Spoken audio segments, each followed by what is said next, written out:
Jesse Mack Butler was just 17 years old.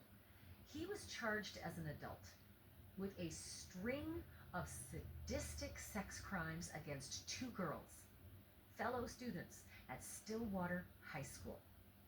One of those girls was choked unconscious and almost died, according to her doctor. Jesse Butler was charged with 10 felony counts in all, and it is important to hear what those counts are, to hear the list of charges that he faced because they were so serious. 2 attempted, 3 charges of by instrumentation, which I will leave you to think that through.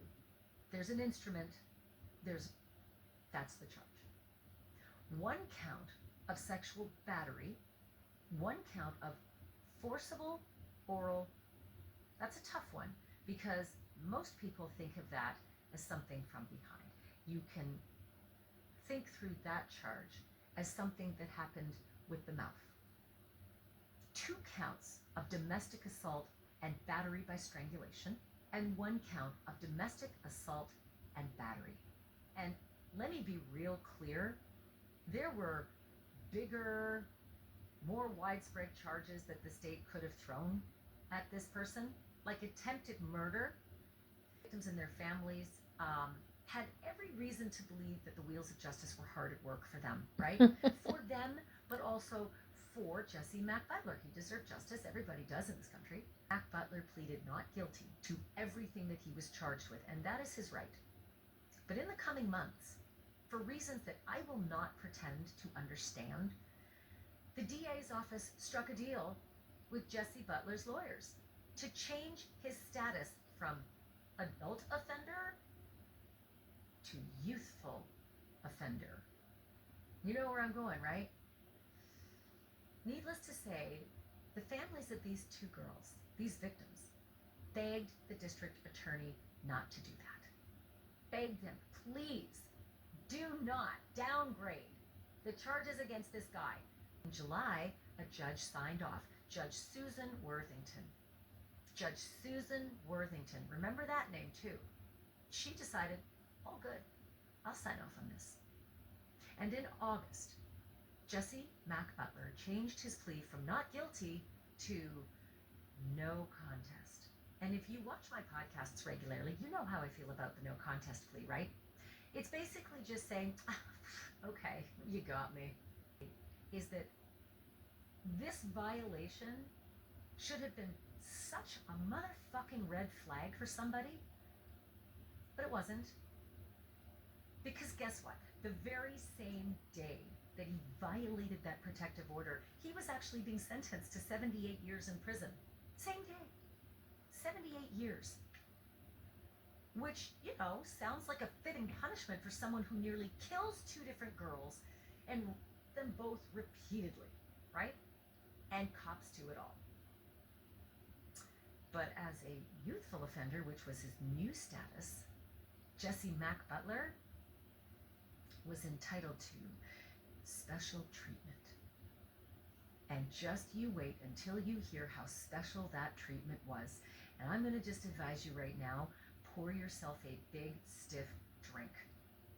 Before I get to that, I want to thank you from the bottom of my heart. A rehabilitation plan. Yeah, that's what they called it, a rehabilitation plan. So 78 years on one side of the ledger as an adult, and a rehabilitation plan on the other side of the ledger. That plan was drawn up by the Oklahoma Office of Juvenile Affairs, and it was presented to the court just last week. Today, it is October the 18th as I'm recording this. This new punishment plan, you ready for this? Oof. It's a doozy. It calls for daily check-ins. Weekly counseling. No. A curfew. Say it ain't so. No social media. When will it end? And you ready? Here's the big one. 150 hours of community service. You notice what I didn't say there? No jail time. Nothing. 78 years of jail. 150 hours of community service. That's what this was knocked down to. And no social media. A curfew. you. Unless you think that this extraordinary restriction on his life is going to last, forever and ever, amen. No, this new plan was going to stay in effect until Butler turns 19, which is less than a year from now, if you're anybody other than Jesse Mack Butler or his family.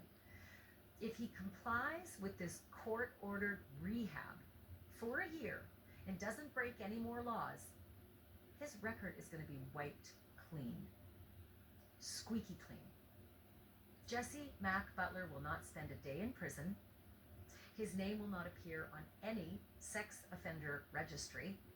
Nobody in any other town or city or state or school or university or business is going to have a clue as to who Jesse Mack Butler really is. Justin, you have done some unbelievable digging, not just on the case itself, but the justice system and the players, not only the judge, but the judge's father and those involved. It sounds to me, and this is just a very sweeping comment, Justin, but it sounds to me like this is like the low country Murdochs and how they used to run justice in their neck of the woods. Am I off here? No, you're not. In fact, it's funny you said Murdoch, because I was talking about somebody else about this today earlier, and I said this is just like the Murdoch situation with how deep this goes. And yeah, normally when I get a story that comes across my desk, and I'm like, okay, I'm going to talk about this one, and I'm like you. When I first saw this one, I was absolutely livid. I still am. And the next thing I knew, I had so many people reaching out to me about the way Stillwater, Oklahoma's judicial system handles things, the type of punishment that sex offenders get or lack thereof. And it goes much deeper than I would have even begun to have imagined. So let me ask you this.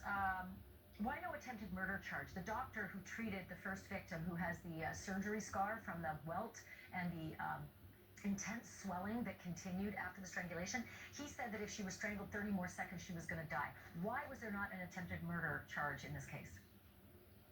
That's a great question, and your guess is as good as mine. I mean, maybe perhaps at the beginning they felt they didn't need it with the other litany of charges that they had, that they ended up, pleading down to, 150 hours of community service. But it seems to me when you've strangled somebody twice, to the point that one of them needs surgery, why that wasn't an attempted murder charge it's beyond me.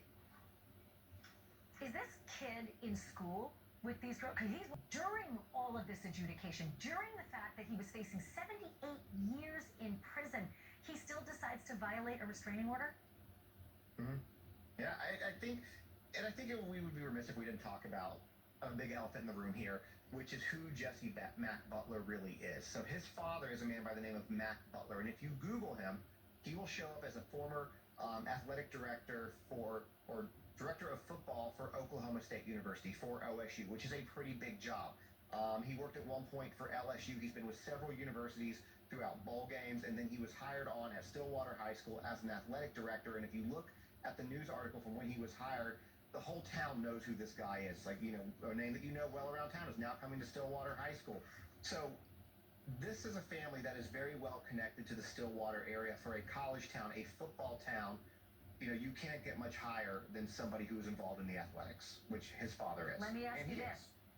Justin, how about this? The judge in this case, Judge Susan Worthington, I read your Substack about all of the figures in the justice system, and it did not sound good. They are extraordinarily lenient.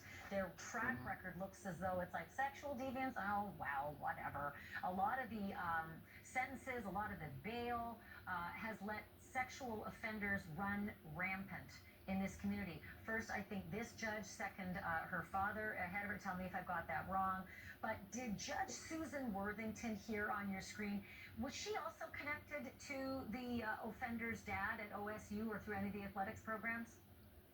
So this is all, unconfirmed speculation or rumors, I could say, based on what I've heard, is that she and her dad, whose name was Don Worthington, and the two of them, I think it's worth noting, have kind of ran the bench in Stillwater, the judiciary, for about 50 years. So the two of them have kind of been, over everything.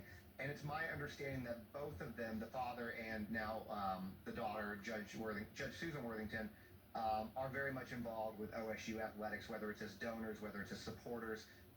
That's just kind of what I've been told. The only thing that you really have as far as reopening the case is if the DA decides to do that. I believe that's Laura Thomas, and based on what I've started to learn about her, that's highly unlikely. The only other